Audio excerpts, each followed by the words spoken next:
पौरिणी केवलाराध्या कैवल्यपददायिनी स्तोत्रप्रीता जगन्धात्री विशालाक्षी विरागिनी प्रगल्भा परमोदारा परमोदामृतोऽग्नि व्योमकेशी विमानस्था वज्रिणी वामकेश्वरी पंचयज्ञ प्रिया पंचवेद पंचादिसायिनी पंचमी पंचभूतेशी पंच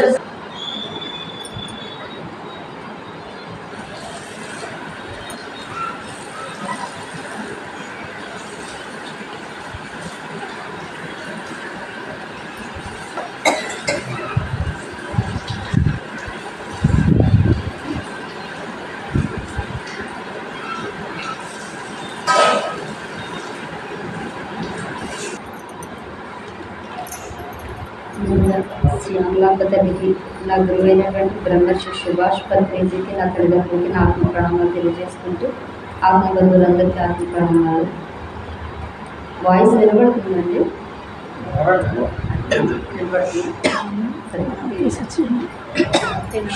44వ శ్లోకం. నిర్లేపా నిర్మలా నిత్యా నిరాకారాదిరాకులం నిర్గుణ నిష్కళ శాంత నిష్కామ నిరుపప్లవం. నిర్లేప అంటే ఈ కర్మ బంధములు అంటుంది. అంటే కర్మ ఆ కర్మ బంధము దేనిది? తామరాకు మీద నీటి పొట్టు లాంటిది. అమ్మవారు అంటే ఇదంతా అమ్మవారి యొక్క స్వభావం అండి. ఇక్కడ నుంచి శ్రీదేవి యొక్క స్వభావం ఉంటుంది. 44వ శ్లోకం నుంచి అమ్మవారు ఎలా ఉంటారో ఆవిడ స్వభావం అంతా నిలిచదు. అంటే ఎలాంటి కర్మబంధులు లేనిది, ఎలాంటి కర్మలు అంటది. తామరాకు మీద నీటి పొట్టు లాంటిది అమ్మ అనేసి అర్థం. నిర్మల ఎటువంటి మలినాలు అంటించుకోలేనిది.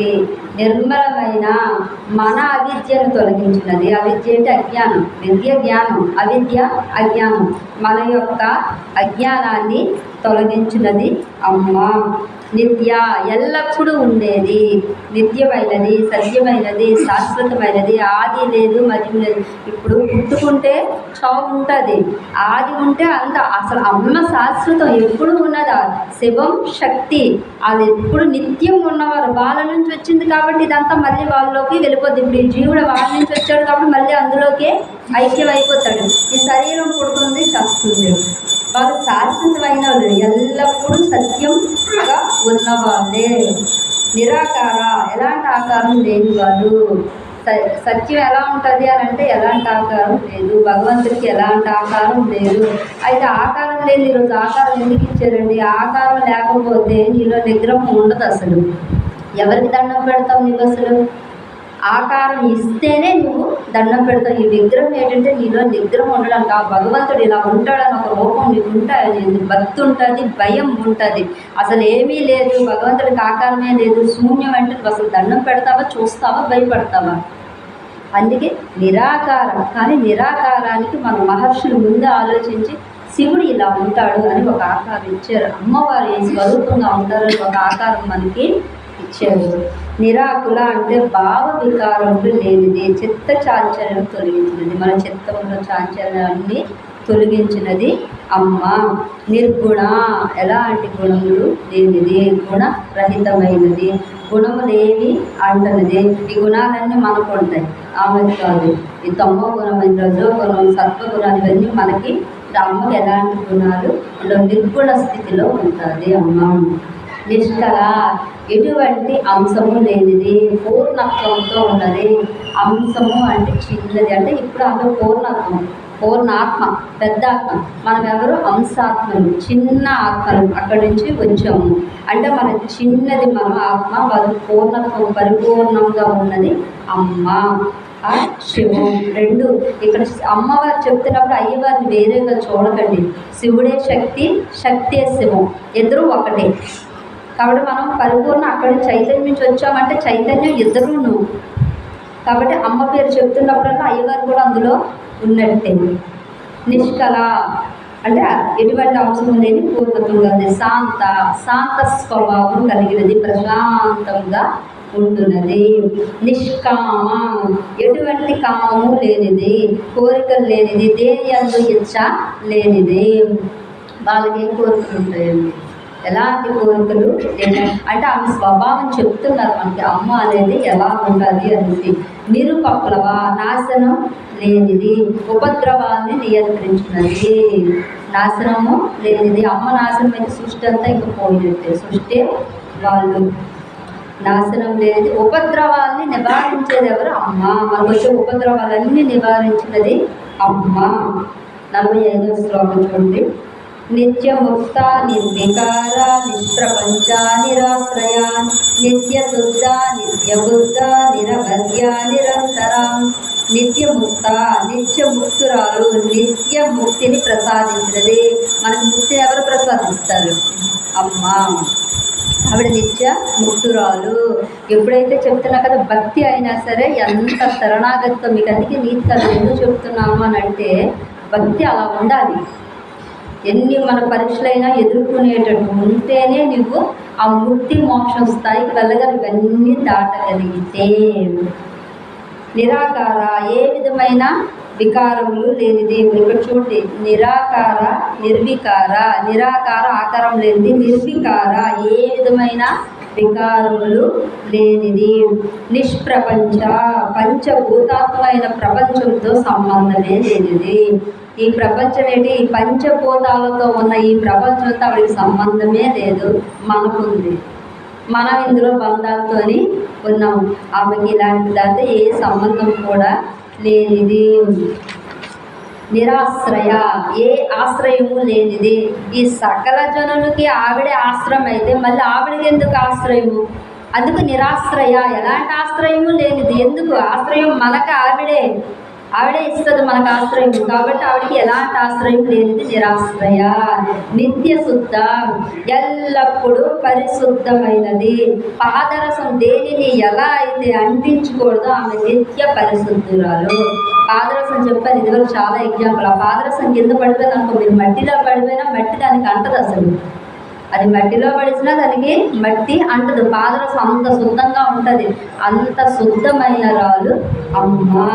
నిత్య బుద్ధ, ఎల్లప్పుడూ జ్ఞానంతో వివేకంతో ఉంటుంది. మన అజ్ఞానాన్ని తొలగిస్తుంది అమ్మ, మనకి జ్ఞానాన్ని ప్రసాదిస్తుంది. నిరవధ్య, ఎటువంటి దోషము లేనిది, నిందించుటకు వీలే లేనిది. అమ్మవారిని మనం నిందించడానికి వీలే లేదు, అసలు నిందించడానికి వీలు లేదు. ఎలాంటి దోషములు లేనిది. 46వ శ్లోకం. నిష్కారణ నిష్కలంక నిరుపాధి నరీశ్వర నీరాగార మదని నిర్మద మదనాశిని. నిష్కారణ, ఎటువంటి కారణాలు లేనిది. తనకన్నా వేరే కారణం ఏమీ లేనిది. అమ్మవారికి ఏం కారణాలు చూపిస్తాం మనం? తనే ఒక పెద్ద కారణం మనకి. అలాంటిది ఎలాంటి కారణాలు లేనిది అమ్మ. నిష్కలంక, ఎటువంటి కలంకములు లేనిది. 44వ శ్లోకం. ఇది అంతా అమ్మవారి స్వభావం అండి, చెప్తున్నాను. స్వభావం ఎలా ఉంటుందో. ఎటువంటి కలంకములు లేనిది, ఎట్టి మాలిన్యము లేనిది. మన కలంకములు తొలగించినది అమ్మ. మనలో ఉన్న మాలిన్యాన్ని తొలగిస్తుంది, మన కలంకాలను తొలగించేది అమ్మ. ఆవిడికి ఎలాంటి మాలిన్యం ఉండదు, ఎలాంటి కలంకము ఉండదు. నిరుపాధి, ఏ విధమైన ఉపాధులు లేనిది. ఆధారం అవసరం లేనిది. మనకే ఆవిడ జీవనాధారం, మనకే ఆధారం. అలాంటి అమ్మకు మళ్ళీ ఆధారం ఎందుకు? కాబట్టి ఎలాంటి ఆధారము అవసరము లేనిది. నిరీశ్వర, తనను మించిన వారు లేరు. తానే ఈశ్వరి. ఈశ్వరుడు ఈశ్వరి. తానే ఈశ్వర అయినందున ఆమెను నియమించి వారు ఇంకెవరు ఉన్నారు? ఆమె నియమకర్త. ఈ సృష్టి అంతా శివం శక్తి వాళ్ళ నుంచి వచ్చిందే అంతా. శివుడు సృష్టి చేస్తూ ఉంటే ఆ సృష్టి శివుడిలో నుంచి వచ్చిన దానికి అంత శక్తినిస్తుంది అమ్మ. వాళ్ళిద్దరూ ఆది, వాళ్ళే ఉన్నారు, వాళ్ళే ఉంటారు. మనందరం కూడా కలిసిపోయిన వాళ్ళం, వెళ్ళిపోయిన వాళ్ళమే. అలాంటి అమ్మకి ఇంకా అలాంటి అమ్మని ఎవరు నియమిస్తారు? ఆమె నియమితురాలు. నీరాగా, కోరికలు లేనిది, అభిలాష లేనిది. ఆమెకి ఎలాంటి కోరికలు ఉండవు, ఎలాంటి అభిలాషలు ఉండవు. రాగమదని, భక్తుల రాగద్వేషములు తొలగించినది. రాగము పోగొట్టి వైరాగ్యమును కలుగు చేయనది అమ్మ. నీలో వైరాగ్య భావన రావాలంటే అమ్మ పాదాలు అయ్య పాదాలను పట్టుకొని నిరంతరం నీవే ఉన్నావని ఎందుకంటే నీ జీవితంలో ఎన్నో పరీక్షలు వస్తూ ఉంటే ఆ పరీక్షలన్నిటికీ నువ్వు రాటు తేలుతూ ఉంటే అప్పుడు నీలో ఆ వైరాగ్య భావన వస్తుంది. ఇవన్నీ ఎదుర్కొంటూ ఉంటే వైరాగ్య భావన అప్పుడు నీలోని వస్తుంది. ఈ సంసారం ఏంటి, ఈ పిల్లలేంటి, ఈ ప్రాపంచిక కోరికలేంటి, ఎందుకు ఇదంతా అన్నది నీకు ఎప్పుడు వస్తుంది? ఎప్పుడైతే నీకు కష్టాలు వస్తూ ఉంటావో దాన్ని ఎదుర్కొంటూ ఉంటావో భగవంతుడిని పట్టుకొని అప్పుడు నీలో వైరాగ్యం మొదలవుతుంది. అసలు నేనెవరు, భగవంతుడు ఎవరు అంటే ఇవన్నీ నువ్వు ఎదుర్కొంటే నీకు వస్తాయి. ఈ రాగాలన్నీ పోగొట్టేది ఎవరు? అమ్మ. వైరాగ్యం కలిగించేది ఎవరు? అమ్మ. నిర్మద, మదము లేనిది. మదనాశిని, మదమును పోగొట్టినది. మనమందు మదమును కూడా తొలగించినది అమ్మ. ఆవిడికి లేదు మదం, లేదు మత్సరం, అలాంటి లేదు ఆవిడికి లేవు. మన యందు ఉన్నవి కూడా పోగొట్టినది ఎవరంటే అమ్మ. 47వ శ్లోకం చూడండి. నిశ్చింత నిరహంకార నిర్మోహ మోహనాశిని నిర్మమా మమత హంత్రి నిష్పాప పాపనాశిని. నిశ్చింత, ఏ చింత విచారం లేనిది. మనసు గల విచారమే చింత. నీ మనసుకి వస్తాయి రా కోరికలు అంటే అలాంటప్పుడు ఈ చింత అంతా ఆలోచన మొదలవుతుంది, దిగులు మొదలవుతుంది. దాన్ని తొలగించేది ఎవరు అని అంటే అమ్మ. మనస్సుకు పట్టిన చింతని తొలగించినది అమ్మ. ఆవిడికి ఎలాంటి చింత లేదు. నిరహంకార, ఎటువంటి అహంకారములు లేనిది. సాత్విక, రాజస, తామస అహంకారములు తొలగించినది అమ్మ. ఆవిడికి ఎలాంటి అహంకారం లేదు. మనకు వస్తుంది, తమోగుణంలో వస్తుంది, రజోగుణంలో వస్తుంది, సత్వగుణంలో కూడా వస్తుంది అహంకారం. తమోగుణం అహంకారంతోనే ఉంటుంది, రజోగుణం కూడా అహంకారం. సత్వగుణంకి వచ్చేసరికి నువ్వు మంచి పనులే చేస్తావు, కానీ ఆ మంచిలో కూడా నేను అనేది ఉపయోగించినప్పుడు అహంకారం వచ్చి చేరుతుంది. సత్వగుణం ఏంటి? మంచి గుణం. దానం చేస్తావు, ధర్మం చేస్తావు, మంచిగా ఉంటావు, మంచి మాట మాట్లాడతావు. ఆ మాట్లాడుతున్నప్పుడు కూడా అహంకారం వస్తుంది. చూసావా నేను ఇంతమందికి ఇచ్చేస్తున్నాను, అది కూడా ప్రమాదం. అక్కడ అహంకారం వచ్చి కూర్చుంటుంది. దానం చేస్తే చెప్తావు నేను చేశాను అనేసి, ధర్మం చేస్తే చెప్తావు నేను చేశాను అంటే నువ్వు సత్వగుణంలో మంచి చేస్తూ కూడా నేను పదం ఉపయోగిస్తూ ఉన్నావంటే అహంకారం వచ్చి కూర్చుంటుంది. ఆ 3 గుణాల యొక్క అహంకారాన్ని ఎవరికి పాల్గొంటారంటే అమ్మవారు. అహంకారాన్ని పోగొట్టేది అమ్మ. నిర్మోహ, ఎటువంటి మాయలకు మోహానికి లోను కానిది. ఆమె మహామాయ.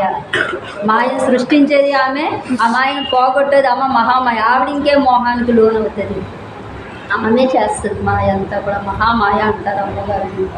మోహనాశిని, మాయను మోహమును పోగొట్టినది. విషయవాంఛలు, నేను నాది అను భావము, శరీరమే నేను అనే భ్రమ వంటి మోహమును తొలగించినది అమ్మ. చెప్పాను కదా, బ్రహ్మగ్రంథి, విష్ణు గ్రంథి ఇవన్నీ భేదన ఎవరు చేస్తారు? అమ్మవారి శక్తి చేస్తారు. అందులోనే ఉంటాయి ఈ విషయవాంఛలు, కోరికలు. నేను శరీరం అనేది మనస్సుకు వచ్చిన కోరికలు, భావాలు, భావోద్వేగాలు, నా కుటుంబం, నేను, ఇవన్నీ పోగొట్టేది ఎవరు అని అంటే అమ్మ. సాధన చేస్తూ ఉంటే అమ్మవారిని లోపల నుంచి ఇవన్నీ తీసి పక్కకి పడేస్తుంది. నేను చాలాసార్లు చెప్తాను, అంటే భూమి మీదకి వచ్చాం, మన కర్తవ్యం, మన కుటుంబం, మన ఇది చాలామంది చెప్తారు. నిజమే, నీ కుటుంబంలో ఒక వ్యక్తికి నీకు పడినప్పుడు ఆ వ్యక్తి నువ్వు దూరంగా ఉన్నారు అని అనుకుంటే ఒకటే గుర్తించుకోండి, 100 మంది బయట వాళ్ళు ఏమన్నా సరే భగవంతుడు ఆ వ్యక్తిని నీకు దూరంగా పెట్టాడు అని అంటే నీ మంచి కోసమే పెట్టాడు. అది గుర్తుంచుకోండి. ఆ వ్యక్తిని దూరం అంటే నీ ప్రయాణం నువ్వు ముందుకు వెళ్ళాలంటే ఆ వ్యక్తి నీకు దూరంగా ఉండాలి. అమ్మ నీకు చూపించిన మార్గం అది. ఎవరో ఏదో అనుకుంటారు, ఏదో చేస్తుంటారు, వెనకడుగు వేసావా మళ్ళీ అదే మాయ వచ్చి కమ్మి తీరుతుంది. మన జీవితంలో ముందుకు వెళ్ళాలంటే కొన్ని విడిచిపెట్టాలి. ఎవరు ఏమనుకున్నా కొన్ని విడిచిపెడితేనే ఇందులో ఎందుకంటే ఇది కూడా మాయే. 100 మంది 100 అన్నప్పుడు అనుకుంటొచ్చా ఏంటి ఇంతమందిని తిడుతున్నారు, కుటుంబంలో ఉండట్లేదు అంటున్నారు, తిడుతున్నారు, చేస్తున్నారు అని నువ్వు మళ్ళీ వెళ్ళి ఆ మాయలో పడ్డావనుకో, ఈ లాగిన అమ్మ నువ్వు మళ్ళీ వెళ్ళి పడితే మళ్ళీ కిందకు వచ్చేస్తావు. పైకి వెళ్ళి అంత కష్టంగా పైకి వెళ్తావో కింద మళ్ళీ అంతే పడిపోతావు. కాబట్టి ఎన్నన్నా ఎవరేమన్నా వినద్దు. నువ్వు భూమి మీదకి దేనికి వచ్చావో దాన్ని మాత్రం బుర్రలో గట్టిగా పెట్టుకో. దానికోసం నీ ప్రయత్నించు. నీ కుటుంబానికి నీ సహాయం ఎక్కడ అవసరమో అక్కడే చేయి. మిగతావన్నీ అనవసరం. మిగతావన్నీ కూడా అనవసరం. 24 గంటలు ఎవరి గురించి ఎవరు ఆలోచించాల్సి అసలు. నీ భర్తకి ఏది అవసరమా నీ ఇంటికి రాగానే చూసుకొని, నీ పిల్లలకి ఏది అవసరం నువ్వు చూసుకో. మిగతా కుటుంబం అంతా కూడా 24 ఆలోచించుకొని నువ్వు కూర్చుంటే నువ్వు ఎప్పుడు ముందుకు వెళ్తావు అసలు?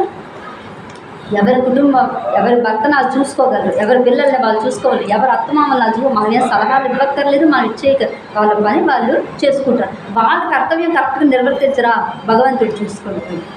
మనం జడ్మెంటు చేయక్కర్లేదు, కామెంటు చేయక్కర్లేదు, తలదోర్చాల్సిన. నీ ఆర్థిక సహాయం ఇవ్వాల్సిన పని వచ్చిందా అక్కడ ఆర్థిక సహాయం చెయ్యి. నీ మాట సాయం వాళ్ళకి అవసరం వచ్చిందా దేనికి అక్కడ మాట సాయం చేయి. నీ పని అయిపోయాక పక్కకి విడిచిపెట్టాల్సిన అవసరము లేదు. అలా అని గట్టిగా పట్టేసుకోవాల్సిన అవసరం కూడా లేదు. అది పట్టుకొని ఉన్నావా నువ్వు బంధాల్లో ఇరుక్కుపోతావు. అది మాత్రం గుర్తుంచుకోండి. కాబట్టి ఎంతవరకు అంతవరకే మనం ఉండాలి. ఎలా ఉండాలంటే తామరాకు మీద నీటి బొట్టులాగా ఉండాలి. ఉన్నానా లేనా అన్నట్టే ఉండాలి. అది గుర్తుంచుకుంటే మనం ముందుకు ఈ మార్గంలో వెళ్ళాలి అనుకుంటే. లేదు అక్కర్లేదు ఈ జన్మ మాత్రం నేను ఇలాగే చూసుకుంటానంటే మన ఇష్టం. అమ్మ అయితే ఏమంది కదా, నేను 100 జన్మలు తీసుకుంటాను నీ దగ్గరికి రావడానికి, నాకు ఇవన్నీ అవసరం అని అంటే అలాగే ఉంటుంది అడ్డ. ఆవిడేమందు నిర్ణయాలు మన చేతుల్లోనే ఉంటాయి. నిర్మమ ఎటువంటి అనురాగము మమకారము లేనిది. చూసావా ఎలాంటి మమకారాలు లేవు, ఎలాంటి అనురాగము లేదు. కానీ ఎంత చక్కగా మన అందరినీ ఇచ్చేస్తుందమ్మా. అది కాక మమత హంత్రి మమకారం పోగొట్టున్నది. నేను నా వారు అనే మమకారం తొలగించినది అమ్మ.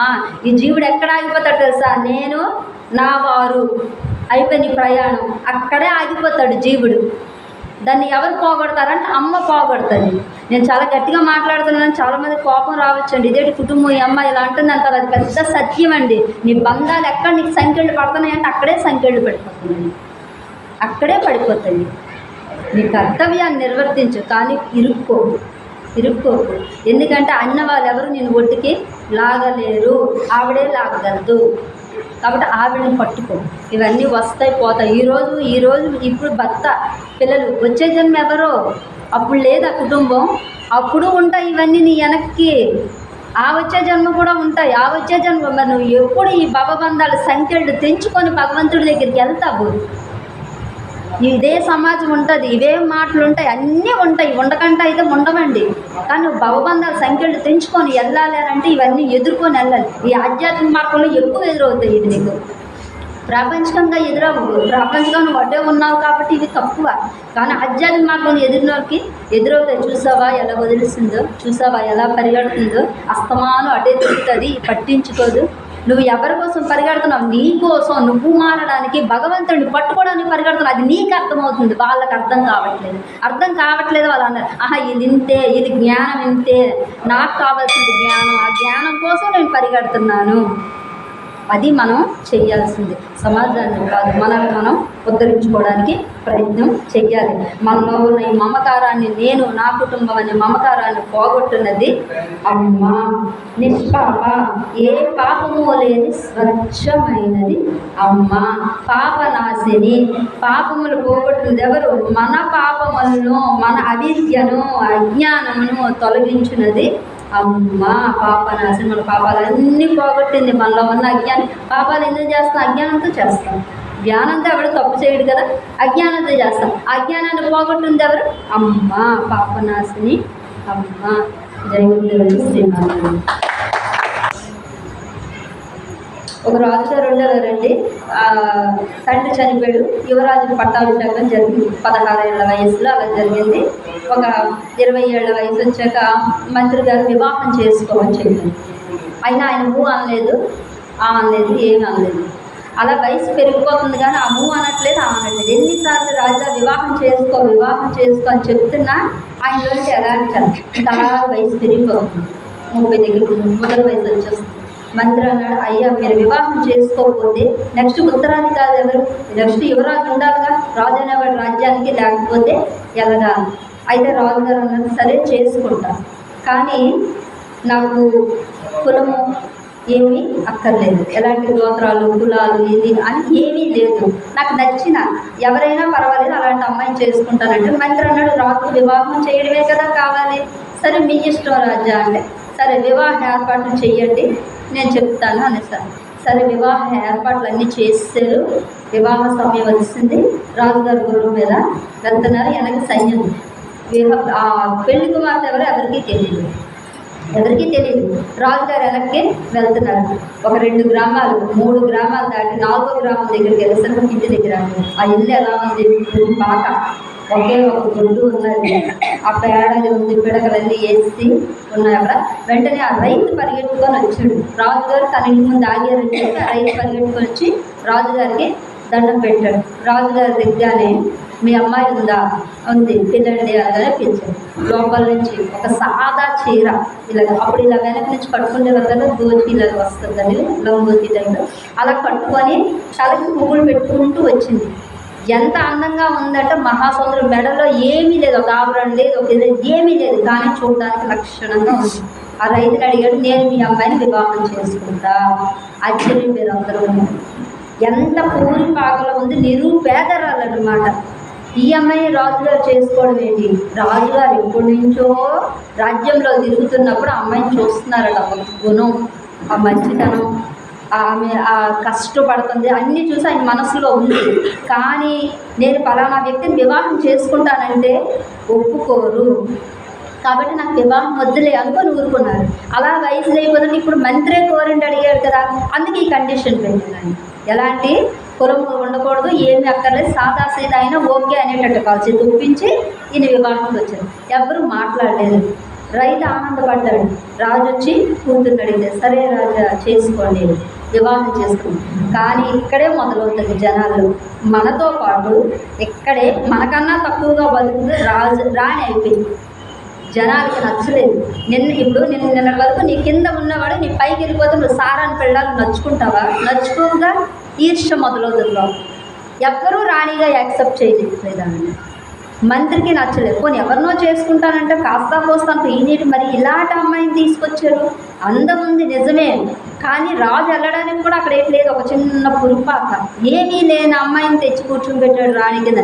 మంత్రికి నచ్చలేదు, సైన్యుకి నచ్చలేదు, పని వాళ్ళకి కూడా మేము రోజు పని చేసుకున్నా మాకన్నా దిగుస్తాయి. అలాంటి అమ్మాయిని తీసుకొచ్చి రాజు చేశారని ఎవ్వరూ నచ్చుకోలేదు. ఆ వివాహాన్ని ఎవరూ నచ్చుకోలేదు వచ్చారు. కానీ ఈ అమ్మాయి మాత్రం తన పని తను చేసుకుంది. రాణిగా తన హక్కులు తను నిర్వర్తించాల్సిన పనులన్నీ కూడా నిర్వర్తిస్తుంది. ఎవరు మాట్లాడినా ఇష్టపూర్వకంగా ఆమెతో మాట్లాడేవారు కాదు, అయిష్టంగానే ఆవిడతో ఉండేవారు. అయినా ఏది పట్టించుకునేది కాదు. తన పని తను చేసుకుంటూ వెళ్ళిపోయింది. ఒక 3 సంవత్సరాల తర్వాత గర్భం వచ్చింది. గర్భం వచ్చినప్పుడు రాణి గర్భంతో ఉంది. అయినా ఎవరు మొఖాల్లో వెలుగు లేదు, ఆనందం లేదు, అందరూ మామూలుగానే ఉన్నారు. సరే పుట్టింటికి వెళ్ళింది. ప్రసవం అవ్వగానే కుమార్తె పుట్టింది. కుమార్తె పుట్టగానే రాజుగారు వచ్చి రాణి ఎందుకంటే ఎవరికి నచ్చదు, అయిష్టంగా చూస్తున్నారు. నేను కొడుకు పుట్టుంటే బాగుంది, ఆడపిల్ల పుట్టింది అని అన్నది. ఆవిడ తలదించుకొని నేనేం చేస్తాను మహారాజా అని అన్నది. ఇంకో మాట. సరే 11 రోజులు బారసాల కార్యక్రమం చేద్దామని చెప్పి 12వ రోజు 11వ రోజున ఒక బంటు ఆవిడ దగ్గరికి వచ్చాడు.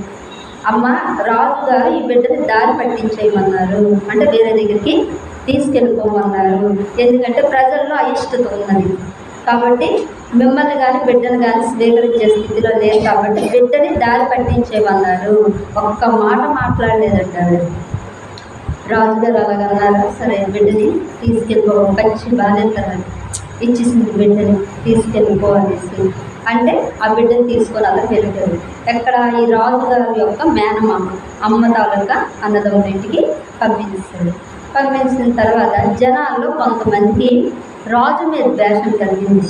పురిటికండు బిడ్డని తల్లి దగ్గర నుంచి పంపించేస్తాడా, అయ్యో ఆ తల్లి ఎంత బాధపడిందో అని కొంతమందిలో జాలి మొదలయ్యింది. ఆవిడ మళ్ళీ ఇంటికి తీసుకెళ్ళిపోయాడు. రాజ్యం అవుతుంది. మళ్ళీ ఆవిడ పనులు అంటే రాజ్యంలో ఏ కార్యక్రమం జరిగినా రాణి దగ్గరుండి చూసుకొని పెద్దలందరినీ పిలవడం, ఎప్పుడు ఏ కార్యక్రమం ఎక్కడా లోటు లేకుండా చూడడం, అలాంటివన్నీ చాలా బాగా చేసేది. పేద హోదాకి ఎలా అందించాలి అన్నీ అందిస్తూ చేసింది.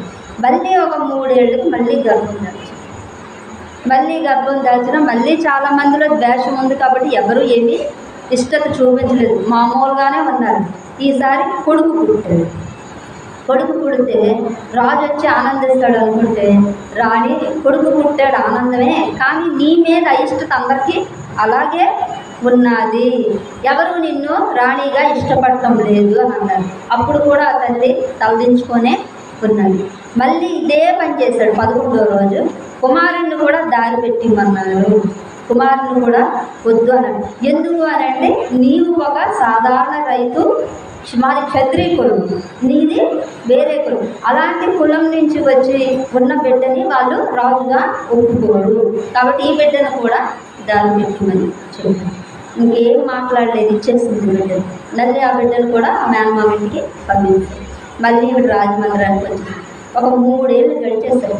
అలా 3 ఏళ్ళు గడిచిన తర్వాత ఈమెని అన్నారు, రాణి నిన్నెవరు ఇష్టపడతాం, నిన్నెవరు రాణిగా యాక్సెప్ట్ చేయలేదు, కాబట్టి నీవు నీ ఇంటికి వెళ్ళిపో, నీవు నీ పుట్టింటికి వెళ్ళిపో అన్నారు.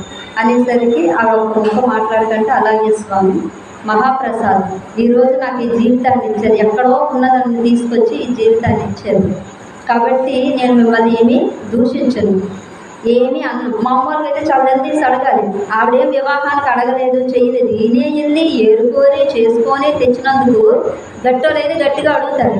కానీ ఆవిడ ఎంత సాత్విక గుణం ఉన్నాడు, ఇంతవరకు మీరు నాకు ఇచ్చిందే మహాభాగ్యం అనుకుంటాను అని చెప్పి పుట్టింటికి వెళ్ళాక నిజంగా అంటే నేను ఇంతవరకు రాణిగా బతికొచ్చాను, నేను ఎలా బతుకుతా అనేది మళ్ళీ మొదట ఎలాంటి చీర కట్టుకుందో మళ్ళీ అదే చీర కట్టుకుంది, చక్కగా అదే పేడలు ఎత్తింది. ఆ తండ్రి అదే స్థానంలో ఉన్నాడు. ఏనాడు తండ్రికి ₹1 పంపలేదు రాజుగారు సొమ్ము. ఈమె రాణి అయ్యిందని ఏనాడు తండ్రిని పై స్థాయికి తీసుకొని రాలి. ఆ తండ్రి ఆ కష్టంలో అలాగే ఉన్నాడు. కూతురు సొమ్ము కూడా ఆయన ఆశించాడు. అంటే ఎంత మంచి పెంపకమో చూడండి. కూతురు రాణి అయ్యింది కదా ఆయన ఏమాత్రం ఆయన స్థాయి మార్చుకోలేదు.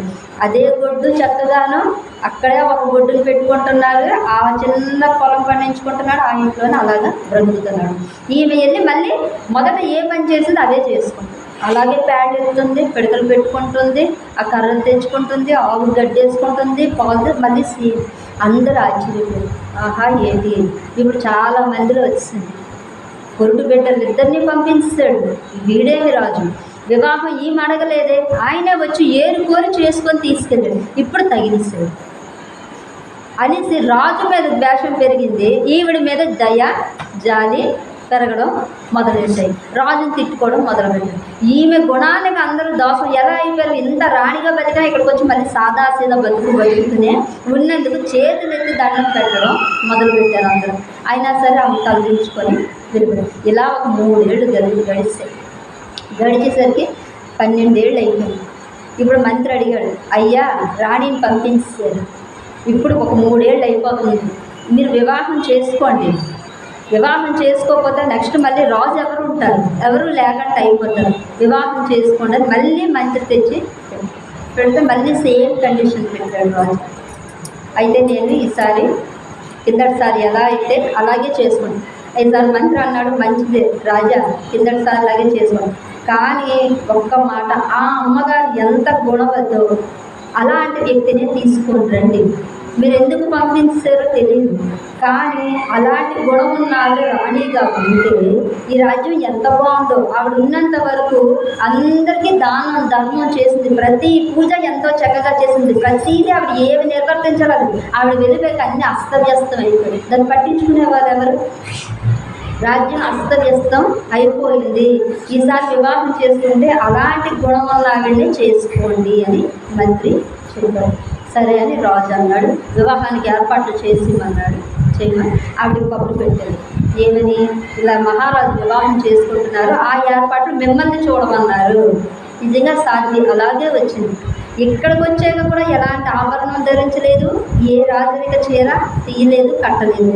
అలాంటి సాదాసీదా కాటన్ చీరలాడితే కట్టుకొని అన్ని పనులు నేను రాణి అన్నట్టు బిహేవే చేయలేదు.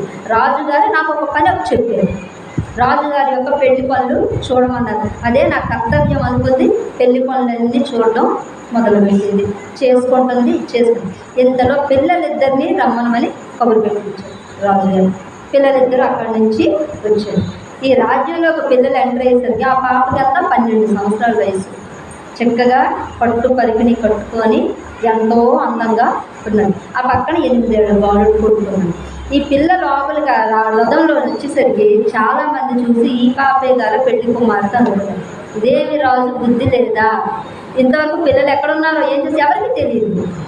అదే ఈ అమ్మాయినా వివాహం చేసుకుంటున్నాడు రాడు, ఎంత చిన్న పిల్లని చేసుకుంటున్నాడే అని చెప్పి లోపల తిట్టుకోవడం మొదలుపెట్టాడు. మంత్రి ఆశ్చర్యపోయాడు, ఏంటి ఈ అమ్మాయి నా చేసుకుంటున్నాడు. ఈవిడ కూడా ఆశ్చర్యానికి లోనయ్యింది. లోనైన తర్వాత ఆ పిల్లలు లోపలికి వచ్చేసరికి వాళ్ళకి ఒక గది ఏర్పాటు చేశాక ఈవిడ వెళ్ళింది, రాజా నన్ను తీసుకొచ్చారు, వివాహం చేసుకుంది, మీరు పంపిణీయాక ఎప్పుడు మీ మీద కోపం లేదు, ఎలాంటిది లేదు. కోపం తర్వాత మీరు చేసుకుంటున్న అమ్మాయి చిన్న పిల్ల, తనకి ఏమీ తెలియదు, కాబట్టి మీరే ఆమెకు అన్నీ నేర్పించండి, ఆమె పట్ల కఠోరంగా ఉండొద్దు అని చెప్పి ఆయనకి చెప్పింది. చెప్పగానే ఆయన నవ్వుకున్నాడు. ఈమెకి తెలియదుగా తల్లి అని ఆయనకి తెలుసు. ఆయన ఒక నవ్వుకున్నారు, ఊరుకున్న తర్వాత మంత్రులు అందరూ వచ్చారు. అందరికీ లోపల పీకేస్తుంది. ఎందుకు ఆడుతూ ఉన్న పిల్ల 12 ఏళ్ళు ఆడుకుంటుంది కూర్చొని, ఈ పిల్లని రాజు చేసుకోవడం ఏంటి. మంత్రి గారు వచ్చారు, అందరూ వచ్చి చెప్పడం మొదలుపెట్టారు. అయ్యా మీరా పిల్లని చేసుకోవడం మాకు నచ్చట్లేదు, అంత చిన్న పిల్లని వివాహం చేసుకోవడం ఏంటయ్యా అని చెప్పారు. ఈమె ఉంది గుణవతి, ఇలాంటి గుణవతి కదా మేము కావాలని అడిగాము, అలాంటి అమ్మాయిని చేసుకుంటున్నారంటే రాజుగారు అన్నారు, ఆ అమ్మాయి ఎవరు అనుకుంటున్నారు, నా కుమార్తె, మాకు కలిగిన సంతానం, నా వివాహం చూడడానికి నేను పిలిపించాను, ఆమె పెండ్లి కుమార్తెను మీరు ఎలా అనుకుంటారు అని అన్నారు. అవునా కాదా ఆవిడ అడిగింది. వెంటనే ఏంటి వీళ్ళు మన పిల్లలా వీళ్ళిద్దరు అంటే, అవును వీళ్ళిద్దరు మన పిల్లలే అనేసాను. అయితే పెండ్లి కుమార్తె ఎవరిద్దరు అని అంటే, ఇదిగో ఈ చీర కట్టుకొని ఉన్నది కదా ఈమె పెండ్లి కుమార్తె. ఎవరిని చూపించారు, ఆ భార్యనే చూపించాడు, గుణవతిని. ఎందుకు ఇప్పుడు చూపించాడంటే, ఏ జనాలైతే ద్వేషించారు, ఇప్పుడు ఆ జనాలు ఎవరిని అడుగుతున్నారు, ఇలాంటి ఆమె కావాలి, ఇలాంటి ఆమె రాణిగా ఉండాలి, మీరు ఇలాంటి ఆమెని అడిగారు, మళ్ళీ ఇలాంటి ఆమె నేను తేలను, అందుకే ఈవిడే మళ్ళీ తీసుకొని వచ్చాను అని రాజు చెప్పాడు. అంటే ఆవిడ గుణము ఇంతమందిలో మళ్ళీ మార్పు తీసుకొచ్చి, ఏ స్థానంకి ఆవిడ అర్హత లేదని అన్నారో అదే స్థానంలో మళ్ళీ ఆవిడే ఉండాలని ఆవిడ గుణం ద్వారా అందరిలోని మెప్పు పొంది మళ్ళీ ఆ రాణి స్థానాన్ని ఆవిడ అందుకున్నది. అంటే గుణం అంత గొప్పది. ఎక్కడ ఆవిడ గుణాన్ని ఆవిడ అంటే చెడుగా చూపించుకోలేదు, కోపాన్ని తెచ్చుకోలేదు, ఎన్నైనా ఓపికగా భరించింది, శాంతిగా ఉన్నది. ఆ మంచి గుణంతో ఉండడం వలన భగవంతుడు మళ్ళీ పరీక్ష పెట్టినా మళ్ళీ తీసుకెళ్ళి సింహాసనాన్ని అధిష్ఠించేలా భగవంతుడు పెట్టే పరీక్ష అది. మనకి ఇచ్చినట్టే ఇచ్చి మళ్ళీ వెనక్కి లాక్కుంటాడు. తిట్టేవా నీ పరిస్థితి మారిపోద్ది, తిట్టకపోయావా మళ్ళీ నీ చేతికి అది వచ్చే తీరుతుంది. ఇవన్నీ చాలా అద్భుతమైన కథలండి. జై శ్రీకృష్ణ. శ్రీమద్ భగవద్గీత అథ తృతీయోధ్యాయ కర్మయోగ ఇది 6వ శ్లోకం. చెప్పండి శ్రీకృష్ణ. జై శ్రీకృష్ణ. అథ తృతీయోధ్యాయ కర్మయోగ భగవాన్ ఉవాచ.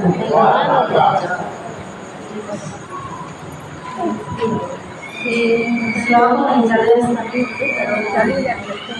కర్మేంద్రియాణి సంయమ్య ఆస్తే మనసా స్మరన్ ఇంద్రియాణాం విమూఢాత్మా నిత్యాచారః సముచ్యతే. చెప్తాను. కర్మేంద్రియాణి సంయమ్య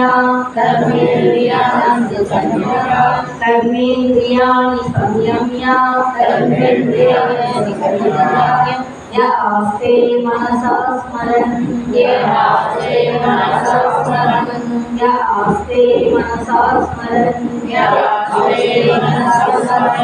ఇంద్రియాణాం విమూఢాత్మా ఇంద్రియాణాం విమూఢాత్మా मिथ्याचारः समुच्यते मिथ्याचारः समुच्यते मिथ्याचारः समुच्यते मिथ्याचारः समुच्यते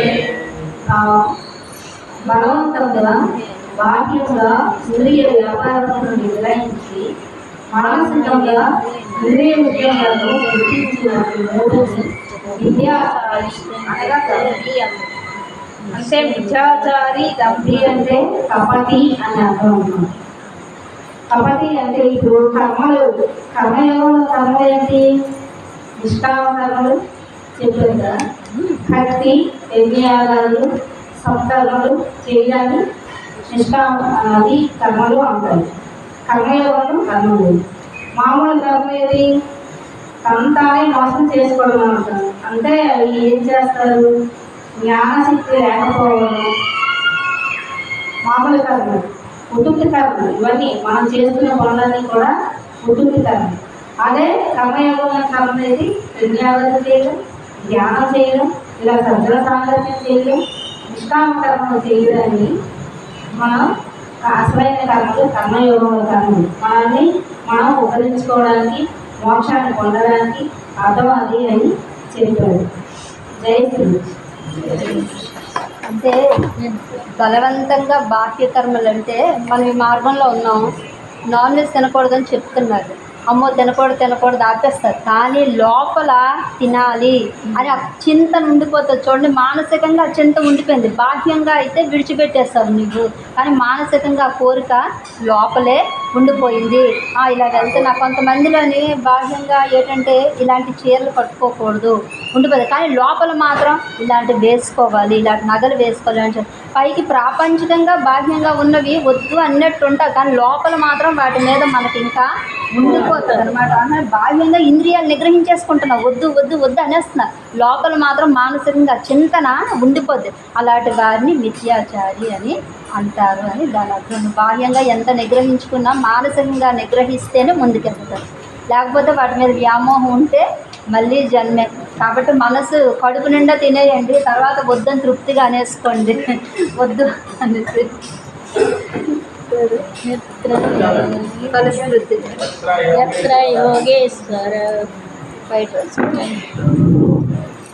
यत्र योगेश्वर कृष्ण यत्र पार्थो धनुर्धरः तत्र श्री विजयोर्भूति प्रभाति निर्मते नमः. ఓ రాజా, యోగేశ్వరుడు శ్రీకృష్ణ భగవాను గాంధీ సంగతారైన అర్జునుడు ముందు ద్వారా సంపదను, సర్వైశ్వర్యములను, సకలైశ్వర్యములను, సుస్థిరమైన నీతిని సంజయుడు ప్రకాశంగా చెప్పింది. సాగుడు శ్రీకృష్ణార్పణం. సర్వం శ్రీకృష్ణార్పణమస్తు.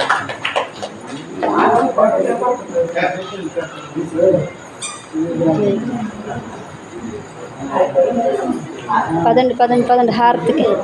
దేవాతర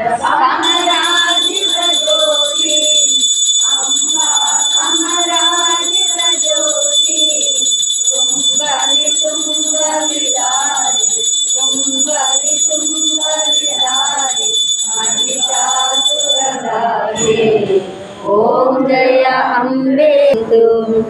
లోకాః సమస్తాః సుఖినో భవంతు. జై జై జై జై జై